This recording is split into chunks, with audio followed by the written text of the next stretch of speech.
Good afternoon, everyone. Welcome to the 46th Annual Mill Valley Film Festival. My name is Maribel Guevara. I'm the Active Cinema Manager. This year, thank you. Well, honestly, it's so wonderful to be back with all of you, with our audience, with our films, with this community. It was a very hard year for the festival, for the industry. It's still a very complicated year for a lot of them. But we are here and super happy to be showing you this incredible film tonight, world premiere of Farming While Black.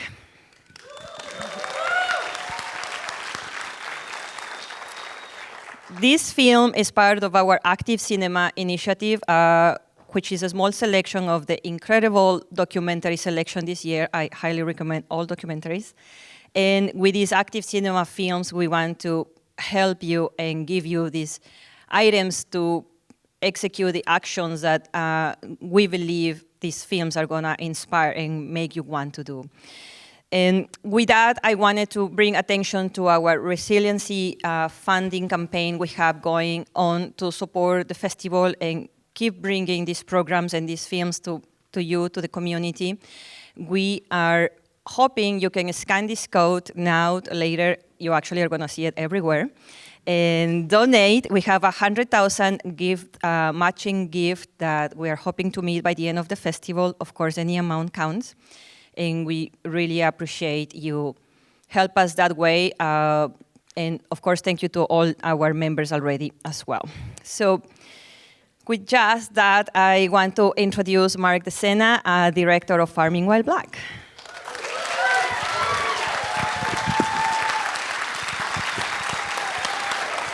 Thank you, Maribel. Thanks for coming. I'm stalling a little bit because I think my kids are parking. So, but yeah, this is our world premiere.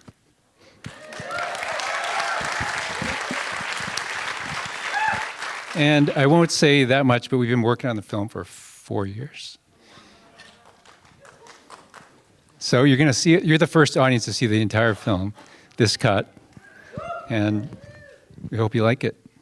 Well, and there'll be a Q&A afterwards. We have a special guest from Soulfire Farm, Taina Asili, Taina from Soulfire Farm. She's a founding board member, and she'll be up here with me for a Q&A. I'm also going to invite all the crew who are here to come up on stage for a quick introduction and a photo. So, great. Enjoy the film. Please welcome Mark Decena back.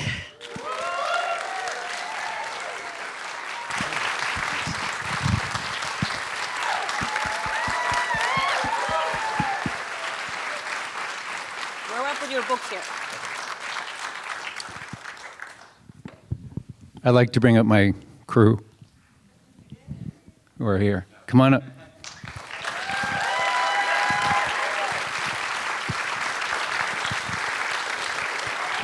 So going to do a quick intro. Jeremiah Moore, sound mixer, amazing job.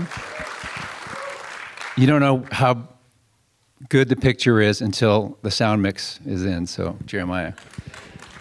Lawrence Rickford, our director of photography. I gave Lawrence the task of let's make this look like the Terrence Malick film, Tree of Life. Small task, and he did an amazing job with Bernardo. Gaetano Vaccaro, his additional shooter. He was our man on the ground in Grafton and Albany. Funny story is we went out for the winter shoot, and we got there, and snow was on the ground. Day before we got to the farm, the snow melted. So we just did our interview, and then we had Gaetano go back a week later and pick up the snow footage. Bernardo Josue, who's the editor. Also a shooter, also tasked with Terrence Malick's looks, but he dealt with 70 to 90 hours of footage and worked with a lot of the team to help bring it down to this sharp cut that we have here. Producer, my wife, producer in life and film, Liz Decena.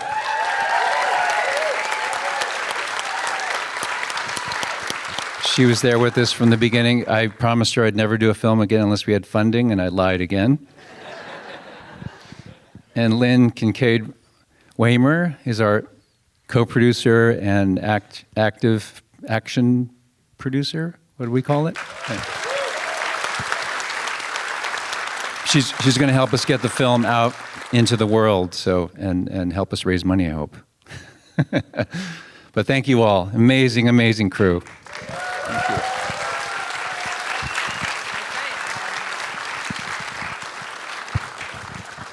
I would also like to invite Taina Asili, our guest, founding board member of the Soulfire Farm.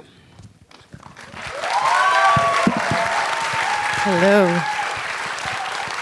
I screwed up her name in the beginning, Taina Asili. Taina Asili, that's me. And she's the founding board member and chair of the renowned Food Justice Institute Soulfire Farm, which you just saw. Taina is a New York-based Puerto Rican singer and activist carrying on the tradition of her ancestors, fusing past and present struggles into one soulful and defiant and beautiful voice. She's joining us tonight to share her insights not only on Soulfire Farm's objectives, but as an advocate for racial, social, and food justice.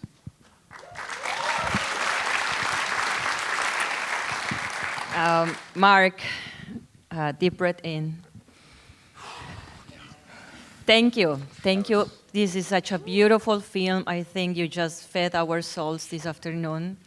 Not just the pure beauty of the filmmaking, as you are a master of doing, but what a story, what people, what land you have showed us. I think it's an honor for us to be here with you, seeing the film for the first time. So thank you for giving it to us. Thank you so much.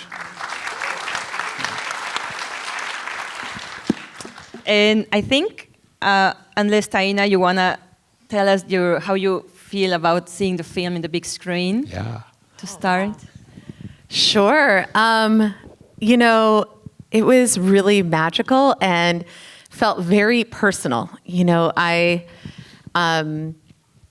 connection to Soulfire Farm, right now I'm wearing the hat of board chair, but my connection to Soulfire Farm goes as far back as Leah and I, before there were any structures built, before the name Soulfire Farm existed, Leah and I gardening together in a community garden plot, and she had acquired the land only a year before, and we were dreaming about what this possibility could be.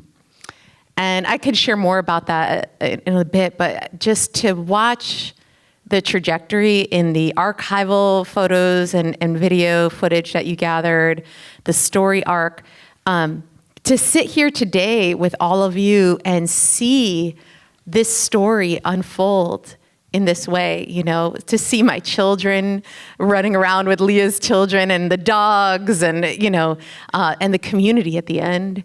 And also to see the other stories woven in that often, you know, I don't see woven in that way. I mean, it was just so profound. So congratulations, Mark. That was amazing. And I thank you from the bottom of my heart for your work. Thank you. Thank you for being here. And credit to my team as well.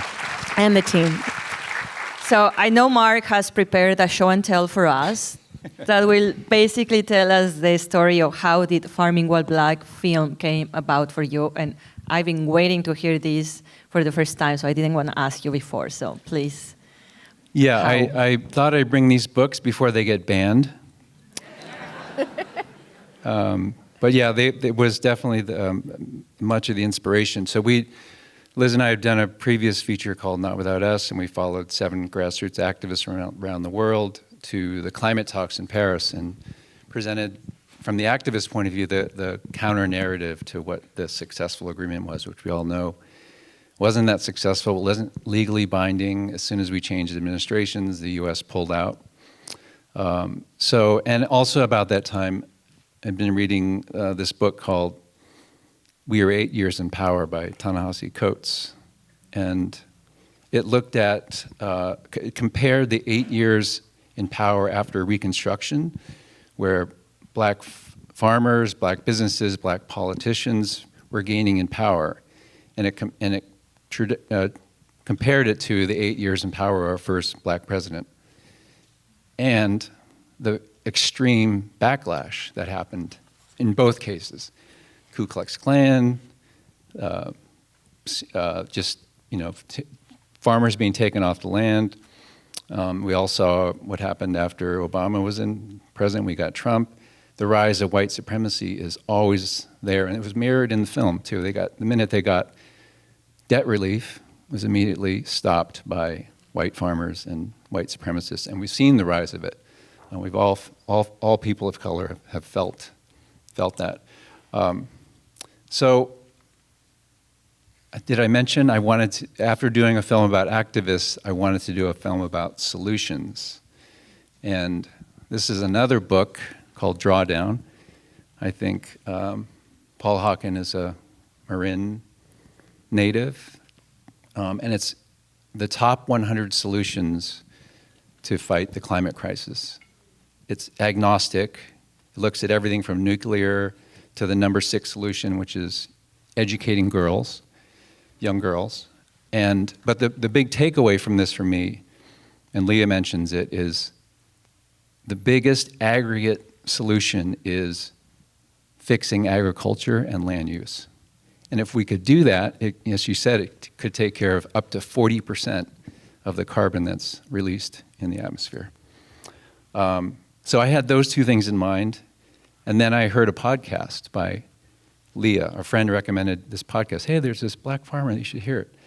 And she was on her book tour, Farming While Black, and I heard the podcast, and I've got to see her. I've got to find her. She was in San Francisco, speaking at the Museum of African Diaspora and up in Occidental, and she agreed to talk to us, I think, before she realized how much she was going to blow up. And we got to tell her story. It was not an easy entry, and we committed to the storytelling as a non-extractive process, where we weren't going to just come in, and I'd love you to speak about this too, and take the story and run with it to festivals and gather all the glory. It was from the very beginning, they were involved in the story and storytelling, and they're going to be involved in the release of the film as well. You should talk about that as well, just how Soulfire has been approached. Yeah, I guess I would say that there was a lot of learning as the Farming While Black book became more popular, as the work became more known in the world. And so there was there were times where we would have people come to document the work that really maybe were not really in alignment and respectful of the work that was happening on the land.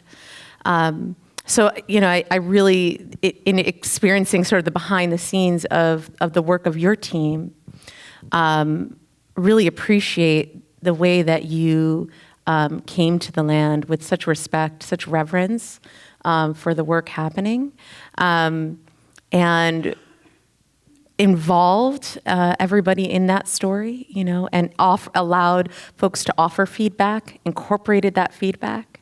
You said you want my feedback, and I appreciate that so much. So yeah, I think it shows the integrity of your work, and so thank you. Thank you.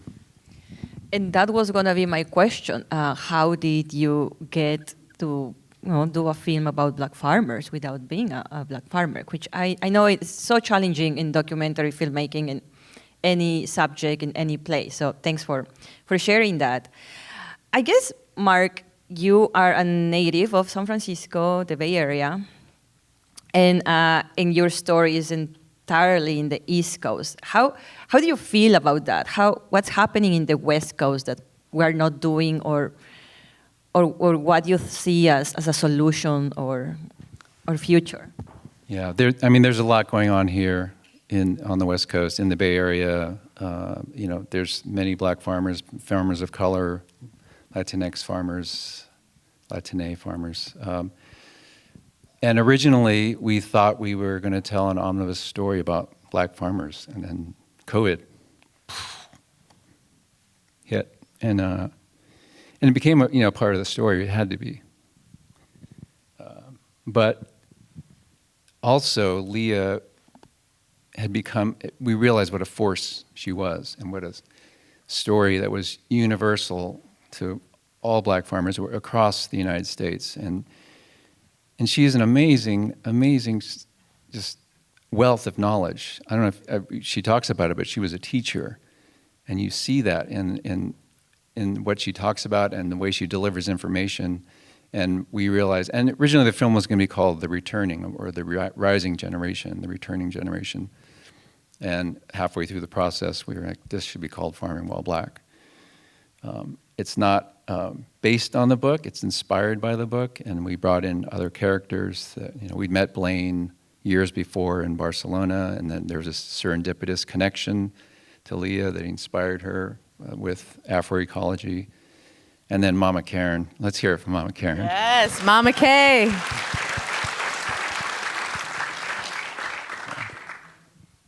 Yeah, so Taima, why don't you tell us a little bit where Soul Fire Farm is right now?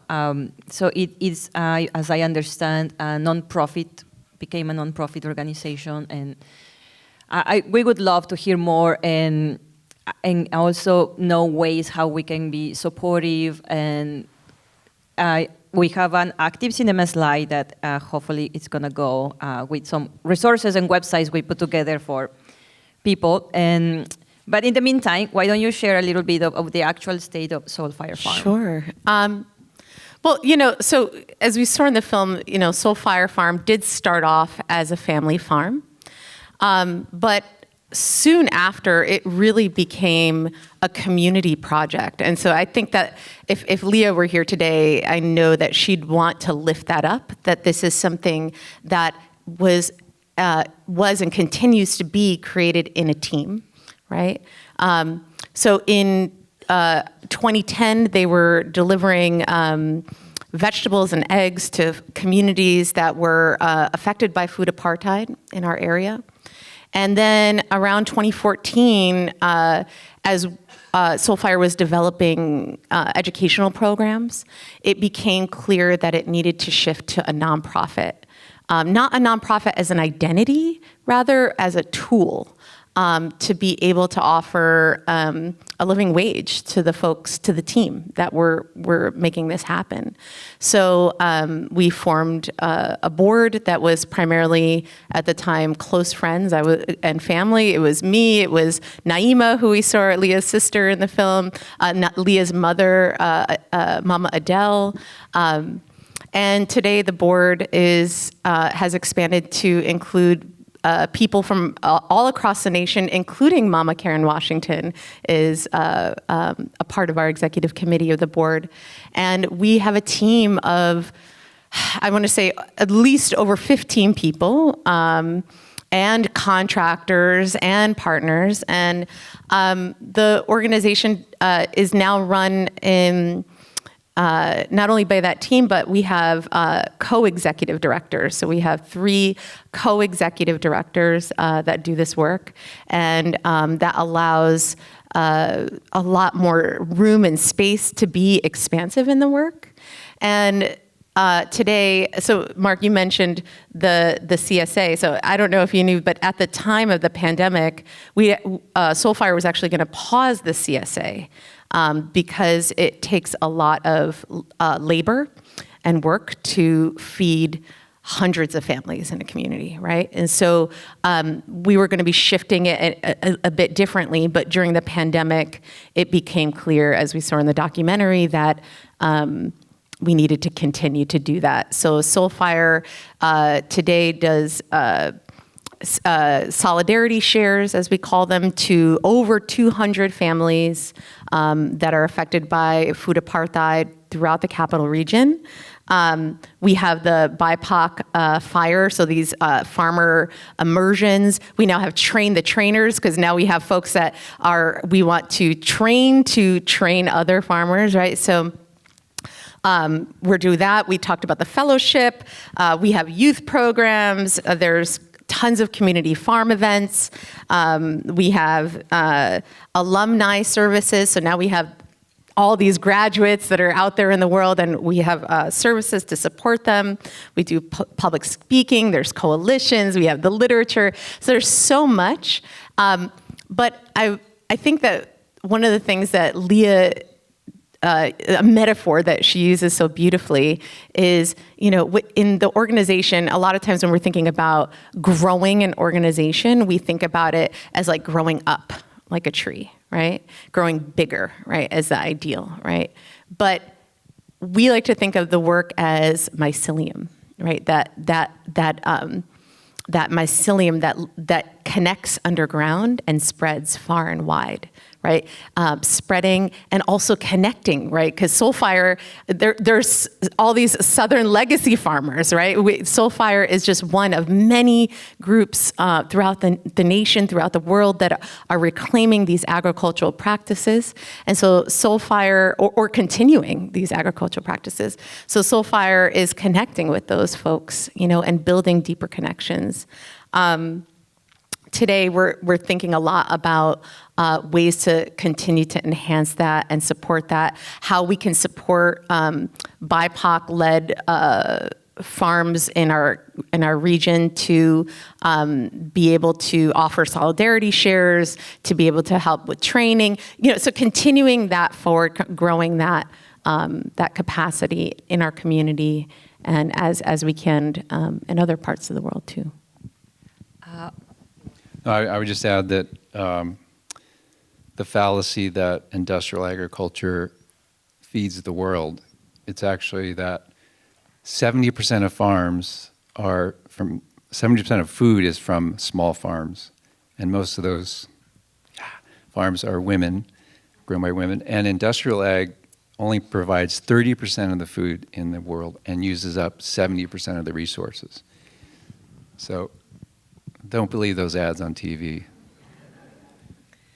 Mark, I do. I think you have brought a beautiful thing to share with us tonight, this afternoon. But I wonder if you want to share some of the challenges you had making this film, and maybe have you been able to look back and understand why it was so challenging? Because I know making a film, and you have this experience, it was challenging. But talking to you earlier, I felt like you found this particularly hard to make, and I wonder if you can share that. Sure. I mean, one of the biggest challenges was gaining Leah's trust, because it took us 3 years to be invited into the house. I think Lawrence snuck in there once or twice, but we were very respectful, and it was, I think the very first building on the farm was their house, and it became the community building. So there were hundreds, thousands of people that were going through the house every year. So we waited patiently to be invited into, I think they call it the Hive. Mm-hmm. And so that was a good challenge. I think the biggest challenge, and we're still facing it, is funding. We're an independent production company. We're in debt making this film. And we're going to figure it out with the distribution. I'm not sure if we're going to go through the traditional models, because they'll lock up the film, and we want this to be used by the community. But we're still fundraising. We thought it was going to be, easy. We're going to get inundated with funds. Film about black farmers, and we're still writing those letters. And having this screening helps. Being invited to a festival, the first festival, really helps. So thank you. Thank you to Mill Valley, to you, and the programming team. But yeah, I mean, that's, and the thing that you forget as a filmmaker, because you're so busy making the film, is that now the work really begins. So we're going to ask all of you for help to help us get word out. Yes, I don't think we have our slide, and unfortunately we're running out of time. So why don't we end with you, Mark and Taina, letting us know how the community here can help you.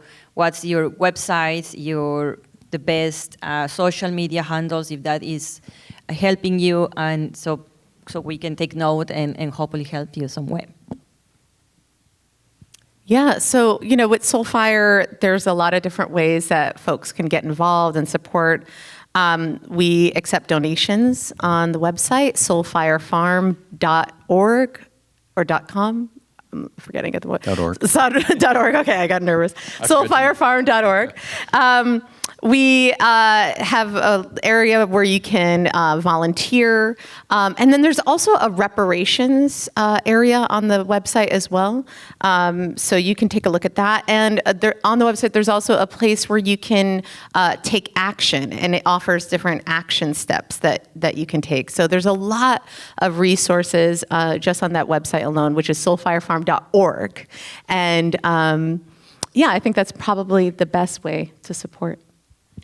Yeah, you saw 3 calls to action in the film. One is obviously supporting Soulfire because they do amazing work.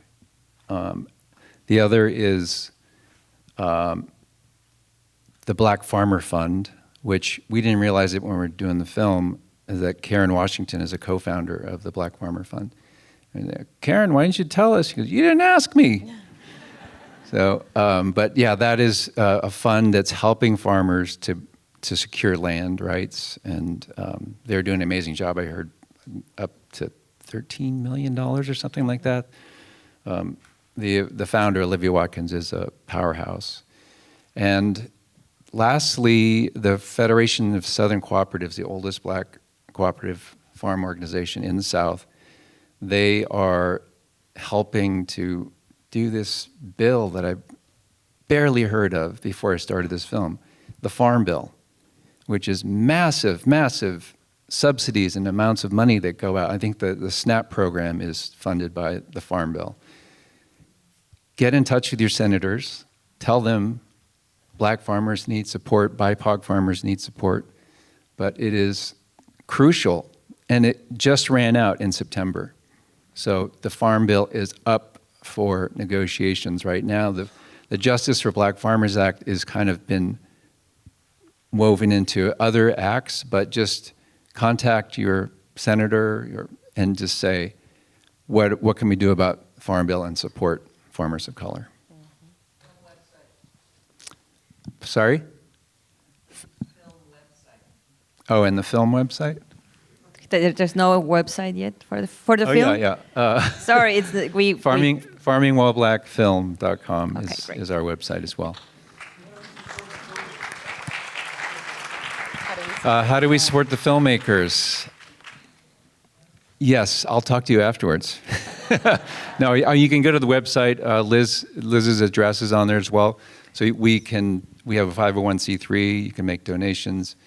And I love it that people watch the film, want to support the film. I love it. But there are so many foundations and very, very rich people who could write a check. And people have. We've been supported on this film. But if you know anybody that's connected to that. And on that note, the film is, you have to vote with your little paper what you were giving. And hopefully we can get you some audience award as well to help out. Yeah. And we're going to close with that. Thank you, Mark. Thank you. Thank you so much. Thank you so much. Thank you, everybody.